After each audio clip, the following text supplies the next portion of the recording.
Ok, on vient de faire le diagnostic, on connaît les forces, on connaît les faiblesses de ces Clippers. Voyons maintenant en quoi les différentes arrivées et les différents départs, et ils ont été très nombreux, en quoi ces arrivées-départs changent la donne, renforcent l'équipe, l'affaiblissent. Eh bien, c'est ce qu'on va voir dans le détail. Alors, il y en a eu beaucoup des arrivées et des départs, on le disait. Départ bien entendu de Chris Paul, qui dans la rotation va être compensé par l'arrivée de Beverly. Départ de Jamal Crawford, échangé, buyout des Hawks, il signe aux Timberwolves. Dans le rôle du sixième homme offensif, eh bien, il y a Lou Williams qui arrive en compensation. Départ de J.J. Redick qui signe aux Sixers. Alors, c'est pas évident d'évaluer par qui J.J. Redick va être remplacé. Est-ce que c'est par finalement Lou Williams? Est-ce que c'est par Teodosic? Je vous présente ça d'une manière schématique, donc c'est pas poste par poste, minute par minute, rôle par rôle, mais imaginons qu'il est remplacé, pourquoi pas, par J.J. Redick. Départ de Mbah a Moute, qui a signé aux Rockets, place de titulaire en small forward, qui va être reprise par Gallinari. Départ de Raymond Felton du côté de OKC, arrivée, pourquoi pas, de Teodosic dans le rôle du meneur remplaçant.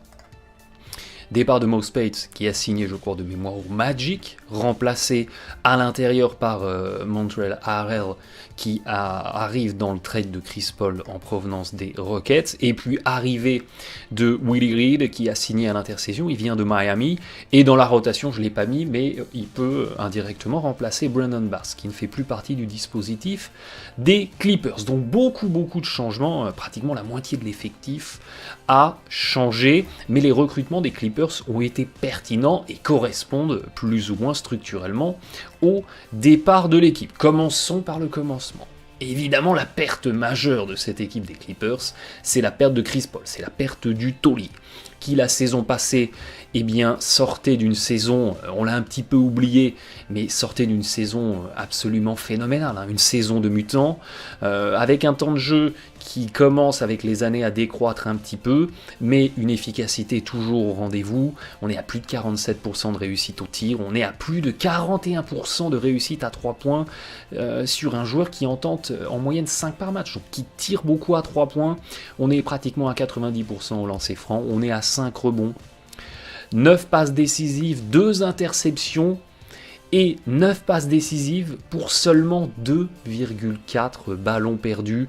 On a pratiquement un assist-turnover ratio à 4, ce qui est complètement mutanesque. Il y a une rigueur et une dextérité, une conduite de balle chez Chris Paul qui est absolument exemplaire. C'est vraiment un métronome, c'est vraiment un chef d'orchestre métronome. Il n'y a pas de bavure. Avec Chris Paul, il n'y a pas de bavure.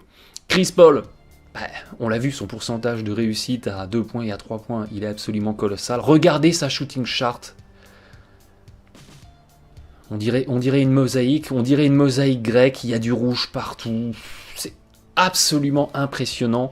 Chris Paul, il peut faire feu de tous les endroits du terrain, et de tous les endroits du terrain, il aura une adresse absolument insolente.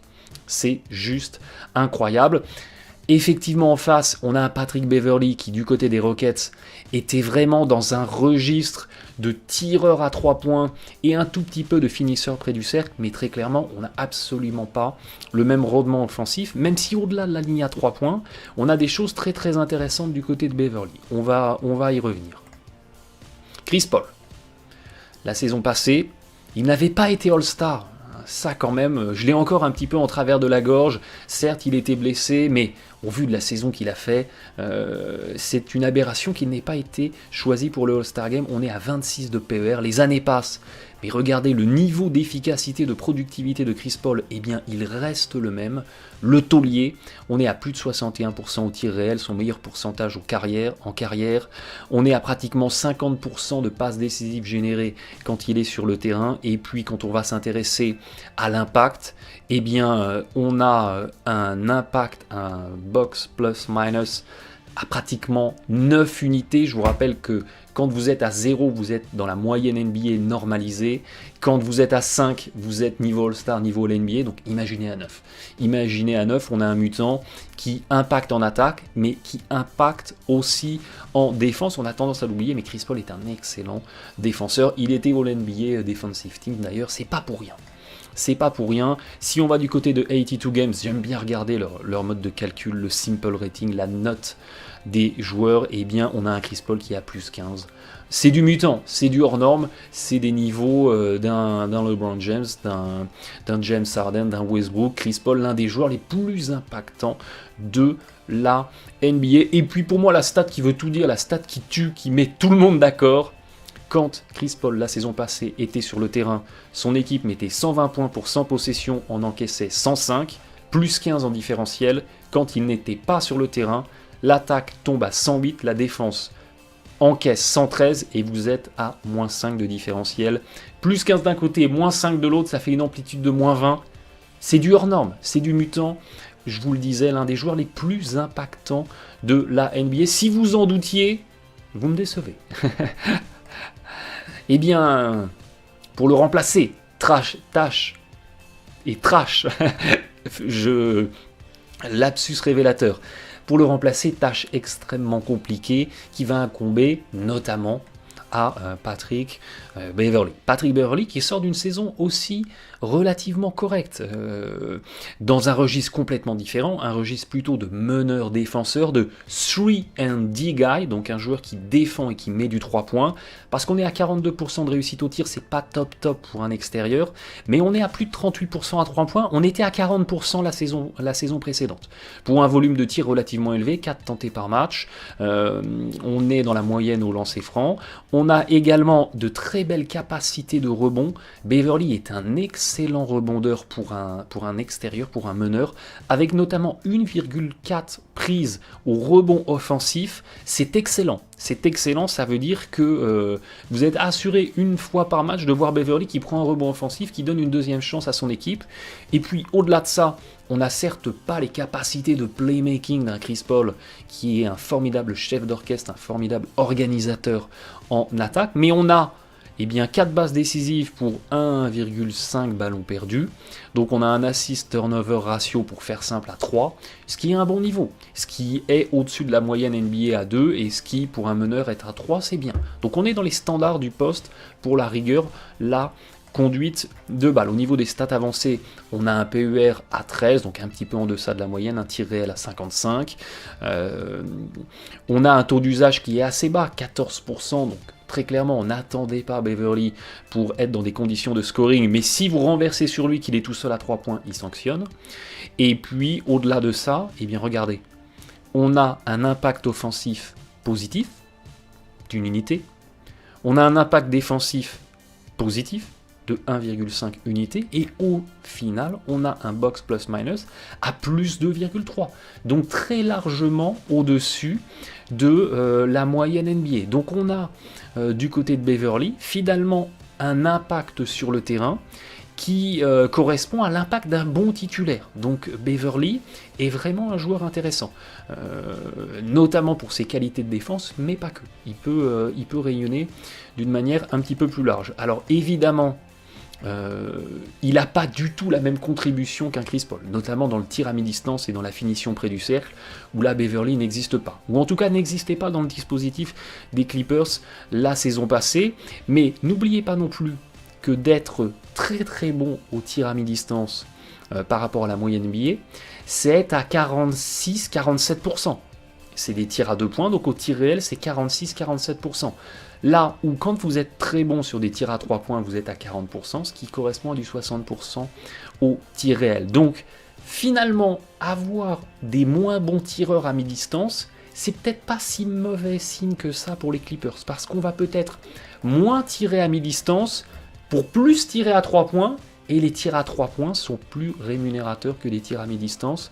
Donc c'est peut-être pas une mauvaise chose, c'est peut-être pas finalement une mauvaise chose. Et puis j'aime bien toujours regarder on court off court, regarder avec Beverley, quand il était sur le terrain la saison passée du côté des Rockets, Houston était plus efficace en attaque et plus efficace en défense, donc c'est un joueur qui était impactant, qui contribuait, et finalement que demander de plus pour un meneur titulaire.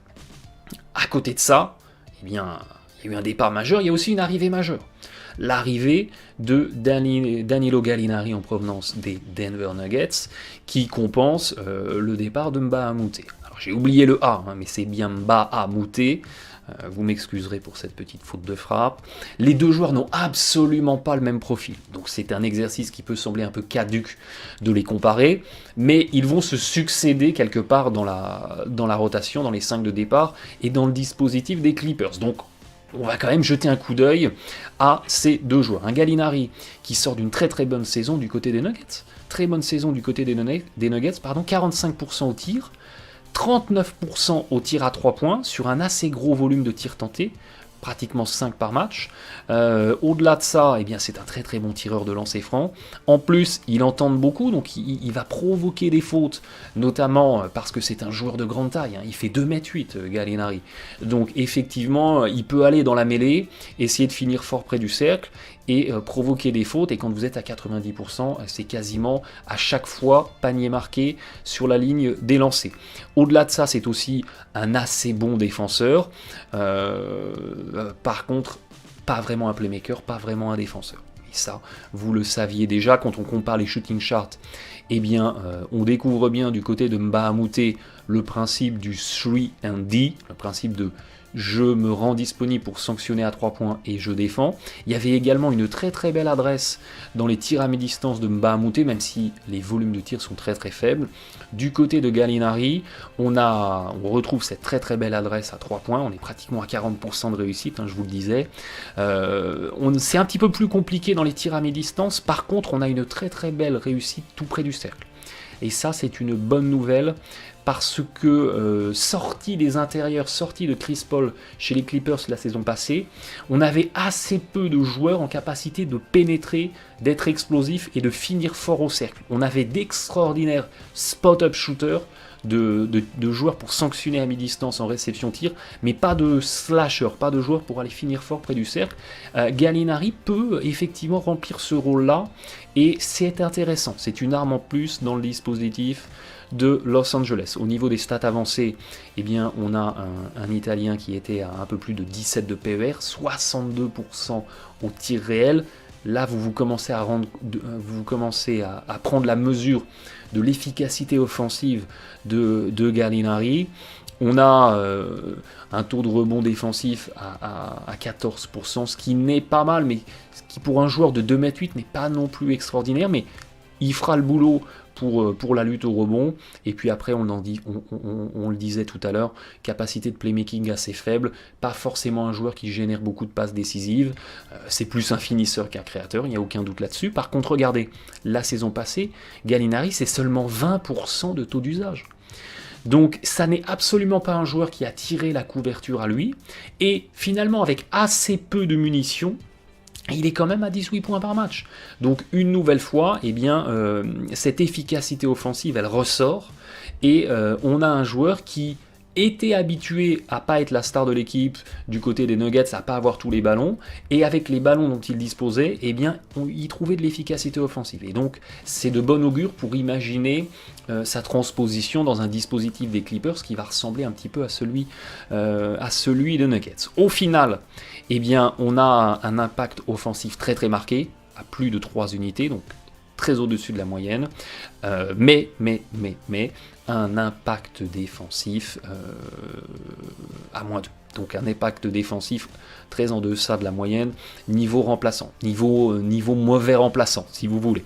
Mais les qualités d'attaque compensent les faibles qualités de défense, et on a un joueur à plus 1.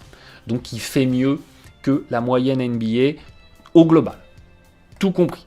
Et puis, quand on regarde effectivement le on-court, off-court de Gallinari la saison passée, eh bien on a un différentiel de quasiment plus 7. Quand il était sur le terrain, ça attaquait mieux du côté des Nuggets, et ça défendait aussi un petit peu mieux. Ça défendait un petit peu mieux parce que même si c'est pas une foot de guerre en défense, il fait quand même 2,8 m, donc c'est compliqué de le poster. Si ça change sur un écran, il n'y a pas forcément de mismatch, il peut être débordé en vitesse, mais il peut à contrario tenir des adversaires de taille identique et de poids identique.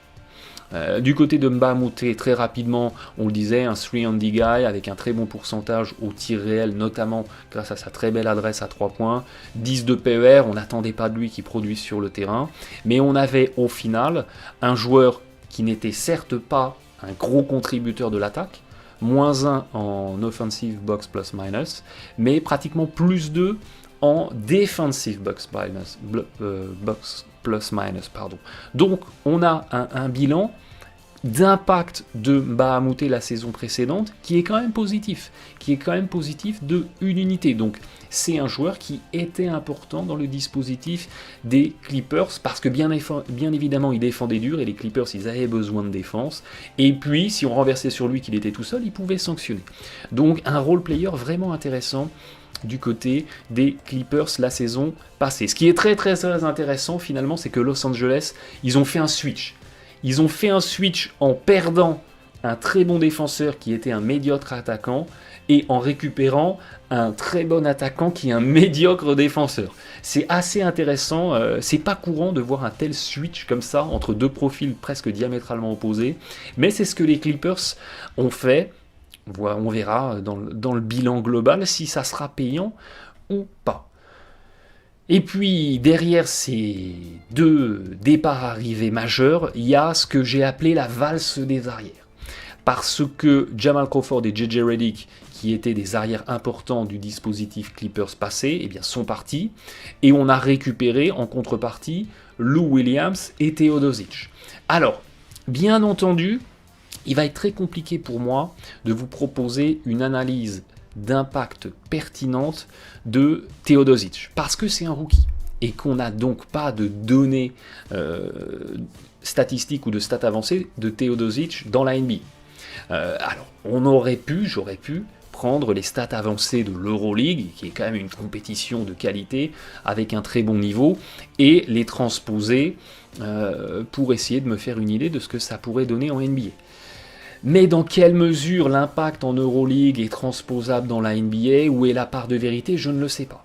Et je préfère me concentrer et comparer ce qui est comparable, donc je n'ai pas essayé de quantifier l'impact de Teodosic. Ça restera pour moi l'inconnu dans le futur dispositif des Clippers. Je suis convaincu que ça va bien se passer, c'est un joueur expérimenté qui peut apporter à cette équipe, mais concrètement je ne peux pas vous dire il va apporter ci, il va apporter ça, on est un petit peu plus dans le flou. Là où on est un peu moins dans le flou, en tout cas sur ma méthodologie, qui utilise les stats de l'année passée, là où on est un petit peu moins dans le flou, c'est sur ce qu'apportaient Crawford et Redick et sur ce que peut apporter Lou Williams. Alors, Lou Williams, vous l'avez là sur le tableur du bas, au milieu JJ Redick et en haut Jamal Crawford. Vous voyez que Jamal Crawford, eh bien, plus le temps passe, et plus il s'éloigne du joueur qu'il était. Je m'explique, plus le temps passe, plus son PER diminue, donc plus sa productivité sur le terrain diminue, et plus son box plus minus, donc son impact au final sur sa contribution, si vous voulez, à l'équipe, plus cette contribution diminue. En fait, plus les années passent, parce que Jamal Crawford, il a quand même 36 ans, il a toujours une tête d'enfant, une tête d'ado, mais il a quand même 36 ans, et plus les années passent, et plus on s'éloigne du Jamal Crawford, meilleur sixième homme, qui arrivait en joker offensif, qui scorait avec une insolence extraordinaire, et qui boostait son équipe, qui boostait le banc. Et bien là, c'est de moins en moins vrai. Certes, son pourcentage au tir réel, il reste correct, mais on est à 52%, c'est pas non plus excellent. On a une tendance à de moins en moins aller provoquer la faute et à de plus en plus tirer de loin, ce qui peut vous enfermer un petit peu dans un rôle monocorde. Et puis, au-delà de ça, on a effectivement un joueur qui avait des problématiques de défense, parce que eh bien, il est un petit peu undersize, il a aussi beaucoup joué sur un poste d'ailier, c'est pas son poste, et il a manqué de kilos, il a manqué de muscles pour tenir des adversaires plus grands, plus lourds que lui, et il a donc eu un impact la saison passée à -3, ce qui est un impact de remplaçant, voire de mauvais remplaçant.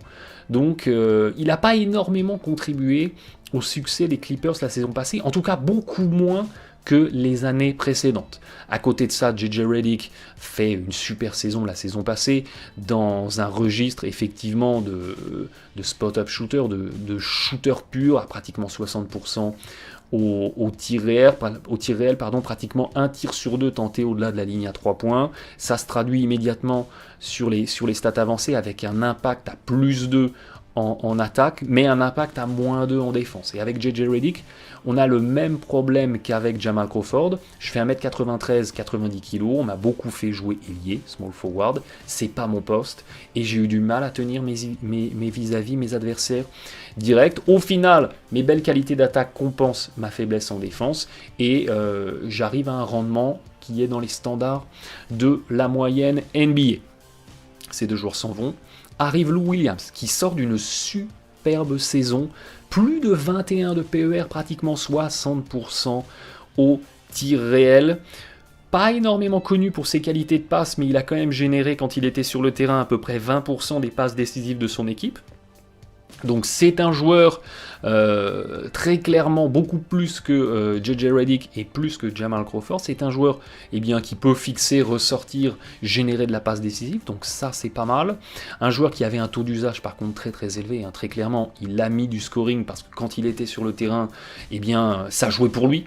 Mais on est dans l'efficacité, donc c'était pas déconnant de jouer pour le joueur qui apporte de l'efficacité. Et regardez, en termes d'impact, on a pratiquement un plus 4 en impact offensif, et à plus 4, vous êtes à un niveau d'impact d'un joueur calibre All-Star. Donc magnifique impact en attaque, par contre en défense c'est beaucoup plus compliqué, on était à moins 3. Et on retrouve un petit peu le schéma des deux joueurs qui le remplacent, à savoir j'ai des superbes qualités d'attaque, qui compense mes faibles qualités de défense, parce que Lou Williams, je fais un petit peu plus d'1m80, 80 kg. C'est pratiquement mon gabarit. C'est mon gabarit quand je jouais en université aux États-Unis. Et avec ce gabarit-là, aller se frotter aux raquettes NBA, c'est compliqué. Mais on a quand même, in fine, un impact à plus 1. Donc on fait mieux que le joueur moyen. L'Average Joe en NBA. Quand on regarde les shooting charts, c'est intéressant parce qu'on a les trois mêmes tendances. On a des joueurs qui excellent dans le tir à 3 points, le tir à mi-distance, c'est vrai pour Crawford, c'est vrai pour Redick, mais qui à contrario ne sont pas des très très bons finisseurs près du cercle.